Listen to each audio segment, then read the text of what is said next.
Hey you guys, welcome back to our channel. Today is another women's Bible study, and today's Bible study is coming out of James chapter 3 verses 3 through 18. If you've seen the last couple of our Bible studies, they've also been out of James. I just really like the book of James. It's really convicting, and I think it really helps us grow and just helps us to see what we're doing wrong, what we're doing right, and make changes accordingly. And I just love how straightforward and upfront he is about whatever it is that he's trying to say. So anyways, I hope you guys are enjoying the James Bible studies. And as a reminder, James, the writer of this chapter, is the brother of Jesus, and he's writing to the Jewish Christian churches outside of Palestine. So with that being said, we're going to jump in and read chapter 3 verses 13 through 18.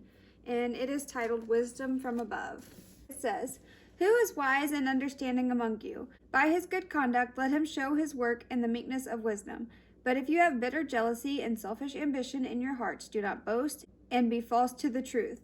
This is not the wisdom that comes down from above, but is earthly, unspiritual, and demonic. For where jealousy and selfish ambition exist, there will be disorder and every vile practice. But the wisdom from above is first pure, then peaceable, gentle, open to reason, full of mercy and good fruits, impartial and sincere. And a harvest of righteousness is sown in peace by those who make peace." All right.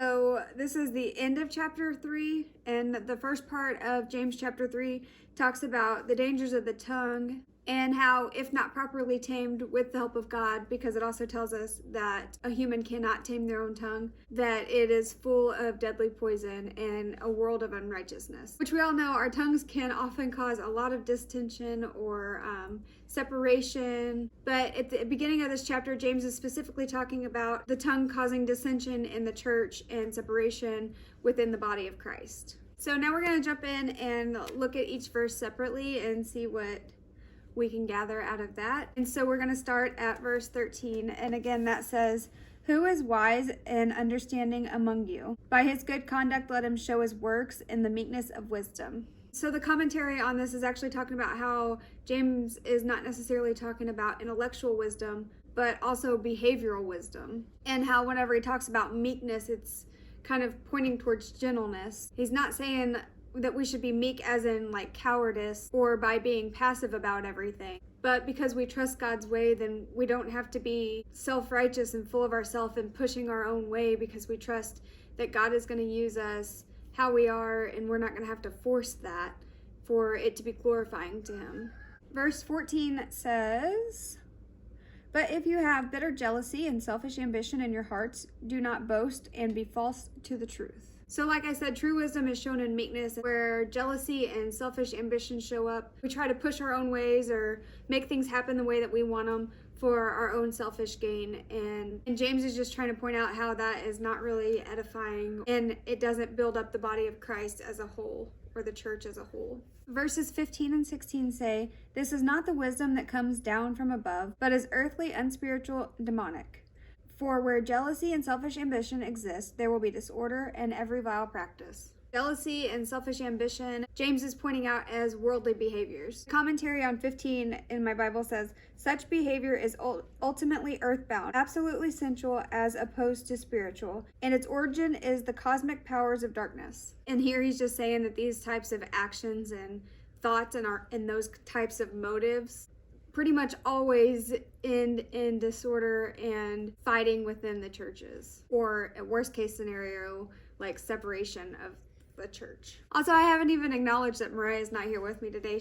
Her and her family are sick, so if you don't care, send out a few prayers for them, and hopefully she'll be back with us as soon as possible.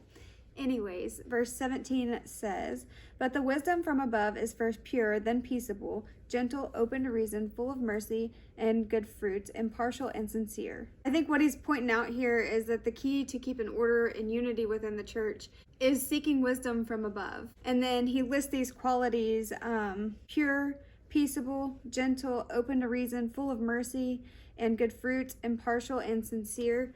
These qualities, James is pointing those out because those are the qualities that come from seeking wisdom from above. And then verse 18, this is the last verse, it says, "And a harvest of righteousness is sown in peace by those who make peace." So when we embrace the wisdom from above and we live in the knowledge that we have gained, then that will ultimately bring peace and unity. I just mainly think that James is pointing out that seeking wisdom from above is a righteous action that all Christians should be taking, and that will further our walk with Christ and help us in the process of sanctification as well.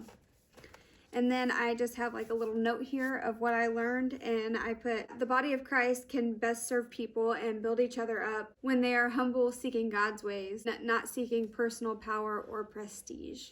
So I think that's a very good point. I think that's something that I can definitely learn from and try to work on within myself. I think that it's always a temptation to reach out for personal gain. I mean, that's just a human tendency, I think. And I just think that this is something that I'll be able to look back on for many years and continue to learn stuff from it, and maybe continue growing and gaining more wisdom, hopefully. So yeah, that is it for this one. I hope you guys enjoyed Bible studying with me. We also put videos out on Wednesdays and Fridays. Wednesdays we're going through a book called Anxious for Nothing by John MacArthur. It's been a pretty interesting book, and John MacArthur's viewpoint on anxiety as a Christian, it's just really, really great and kind of eye-opening. So me and Mariah have both really been enjoying that, and so we would invite you guys to come join us in that study. And on Fridays, we just do some kind of fun video, something that we enjoy doing, makeup, fashion, DIY. So if you check out our channel on a Friday, then that's the kind of video that you're gonna find.